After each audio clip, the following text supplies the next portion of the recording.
Good morning बच्चों। कल हमने प्रबंध के महत्व पढ़े थे। इससे नेक्स्ट टॉपिक जो है आपका है प्रबंध एक पेशे के रूप में। ये वीडियो को थोड़ा ऑडियो को ज़रा ध्यान से सुनना और जो आप अपने किताब के सामने रखकर उस पर पॉइंट टू पॉइंट ध्यान देते चलें। क्या टॉपिक है आज का हमारा? प्रबंध एक पेशे के रूप में। क्या आपने देखा होगा जब हम एक कंपनी का एक प्रबंधक होता है उसमें एक विशिष्ट ज्ञान और एक योग्यता होती है, तो इस आधार पर हम कह सकते हैं कि हाँ, प्रबंध एक पेशा है। ये पेशेवर व्यक्ति ही इसको कार्य को करते हैं। जैसे अब इस टॉपिक में हम पढ़ते हैं, जब तक आप जान चुके हैं कि सभी तरह के संगठन प्रक्रियाओं का प्रबंध आवश्यक है, अतः अपने यह भी अवलोकन किया होगा कि संगठन को उनका प्रबंध करने के लिए कुछ अनुभव और विशिष्ट योग्यताओं की आवश्यकता होती है। क्या पॉइंट आया? कुछ अनुभव और विशिष्ट योग्यताओं की आवश्यकता होती है, क्योंकि एक प्रबंधक के अंदर कुछ ना कुछ विशेष योग्यता और अनुभव के आधार पर ही उसे प्रबंधक के रूप में नियुक्त किया जाता है। आपने यह भी देखा होगा कि एक ओर तो व्यवसाय के निर्गमित स्वरूप में बढ़ोतरी हुई है, तो दूसरी ओर व्यवसाय के प्रबंध में अत्यधिक बल दिया जा रहा है। क्या इसका तात्पर्य यह है कि क्या प्रबंध एक पेशा है? इस प्रश्न का उत्तर ज्ञात करने के लिए पेशे की निम्नलिखित विशेषताओं पर दृष्टि डालते हैं। वैसे दृष्टि पढ़ने से पहले हम आपको बता देते हैं कि प्रबंध एक पेशा होता है, क्योंकि यह एक विशिष्ट ज्ञान के माध्यम से ही, विशिष्ट ज्ञान और अनुभव के आधार पर ही प्रबंध किया जाता है। जैसे इन्होंने बताया कि पेशे की विशेषता है भली भांति परिभाषित ज्ञान का समूह, यानी क्या है कि प्राय सभी पेशे भली भांति परिभाषित ज्ञान के समूह पर आधारित होते हैं, जिन्हें शिक्षा के माध्यम से अर्जित किया जाता है। प्राचीन काल में कहते थे कि प्रबंधक ये जन्मजात होता है, परंतु आधुनिकरण जो आज की शिक्षा है वो ये आज प्रबंधक जो है तैयार करती है। किसे? एक वेल एजुकेशन या प्रबंध की शिक्षा देकर, जो इस टॉपिक में बताया गया है। ये कह रहा भली भांति परिभाषित ज्ञान का समूह, प्राय सभी पेशे भली भांति परिभाषित ज्ञान के समूह पर आधारित होते हैं, जिसे शिक्षा के माध्यम से अर्जित किया जाता है।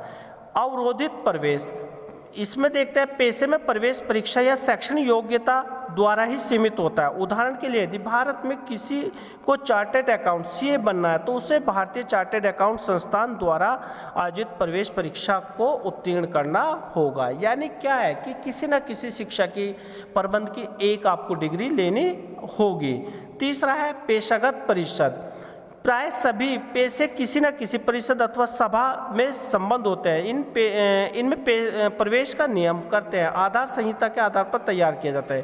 कार्य करने हेतु प्रमाण पत्र जारी किया जाता है, उसे लागू भी करते हैं। भारत में वकालत करने के लिए अधिवक्ताओं को बार काउंसिलिंग का सदस्य बनना जरूरी होता है, जो उनके कार्यों को नियंत्रण करता है, क्योंकि वकील भी क्या होता है? एक पेशेवर व्यक्ति होते हैं और वो लॉ की डिग्री के माध्यम से कचहरी में वर्क करते हैं, अपनी वकालत करते हैं। नेक्स्ट टॉपिक है नैतिक आचार संहिता। सभी पेशे आचार संहिता के सूत्र में आपस में बंधे हुए हैं, जो उनके सदस्यों के व्यवहार को सही दिशा प्रदान करते हैं। उदाहरण के लिए जब डॉक्टर पेशे में प्रवेश करते हैं, तो वह अपने कार्यों के लिए नैतिकता की शपथ ग्रहण लेते हैं। अर्थात उन्हें जब वो डिग्री दी जाती है तो उनसे पहले उनसे एक नैतिकता की शपथ ली जाती है कि आप मरीज के हित में कार्य करोगे। नेक्स्ट टॉपिक है सेवा का उद्देश्य। जितने भी पेशेवर व्यक्ति होते हैं, इनका मेन उद्देश्य जो होता है फीस लेने के साथ साथ सेवा का भी उद्देश्य होता है, क्योंकि पेशेवर जो व्यक्ति होते हैं वो फीस लेते हैं और जिस व्यक्ति की जो समस्या होती है उससे उसका समाधान करते हैं। ये तो पेशे के रूप में प्रबंध खत्म हुआ। इससे नेक्स्ट टॉपिक है प्रबंध के स्तर। सामान्य तौर पर अगर हम देखें तो प्रबंध के 3 स्तरों में बांटा गया है, एक उच्च स्तर, एक मध्य स्तर और एक निम्न स्तर। अब इसमें देखते हैं तीनों स्तरों को हम विस्तार पूर्वक पढ़ते हैं। प्रबंध एक सार्वभौमिक शब्द है, जिसे किसी उद्यम या संबंधों के समूह पर परस्पर एक दूसरे से जुड़े लोगों द्वारा कुछ कार्यों को करने हेतु प्रयोग में लाया जाता है। संबंधों की इस श्रृंखला में प्रत्येक व्यक्ति को किसी न किसी कार्य विशेष को पूर्ण करने का उत्तरदायित्व होता है। उससे इस उत्तरदायित्व को पूर्ण करने के लिए कुछ अधिकार दिए जाते हैं, जैसे निर्णय लेने का अधिकार, उत्तरदायित्व का अधिकार। यह संबंध व्यक्तियों के अधीनस्थ व अधिकारियों के एक दूसरे से बांधता है, जिससे संगठन के विभिन्न स्तरों का निर्माण होता है। प्राय किसी संगठन की अधिकार श्रृंखला 3 प्रकार में होती है, जो मैंने आपको बताया अभी स्टार्टिंग में कि तीन स्तर पर हमारा प्रबंध होता है, एक उच्च स्तर, एक मध्य स्तर और एक होता है निम्न स्तर।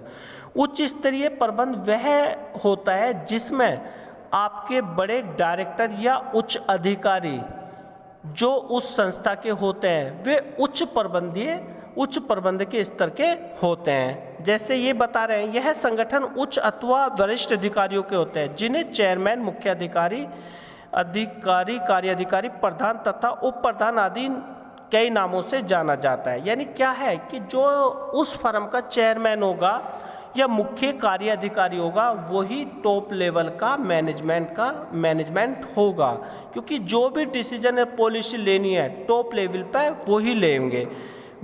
अब इससे आगे चलते हैं, विभिन्न कार्यात्मक स्तर प्रबंधकों की टीम ही उच्च प्रबंध होती है, जिनका मुख्य कार्य संगठन के कुल उद्देश्यों को ध्यान में रखकर किया जाता है। यानी टॉप लेवल का जो उद्देश्य होता है वो सभी स्तरों के ध्यान में रखते हुए वो डिसीजन लेते हैं।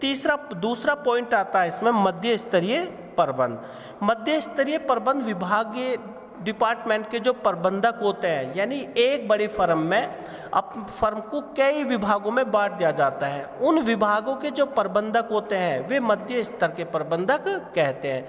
जैसे एक बड़ी फर्म में sales department, purchase department, store department जो होते हैं, इनके जो प्रबंधक अलग अलग होंगे वे मध्य स्तर के प्रबंधक कहलाते हैं। जैसे इसमें कहा गया है, यह संगठन के उच्च प्रबंधक तथा निचले प्रबंधक की कड़ी है, यानी बीच की कड़ी है। कह सकते हैं कि हमारे 3 लेवल होते हैं, एक टॉप लेवल उच्च स्तरीय, एक निम्न स्तरीय, एक मध्य स्तरीय। यानी उच्च के और निम्न के मध्य में जो होता है उच्च के और निम्न के जो मध्य में होता है वो बीच में जो होता है वो मध्य स्तर का प्रबंधक होते हैं।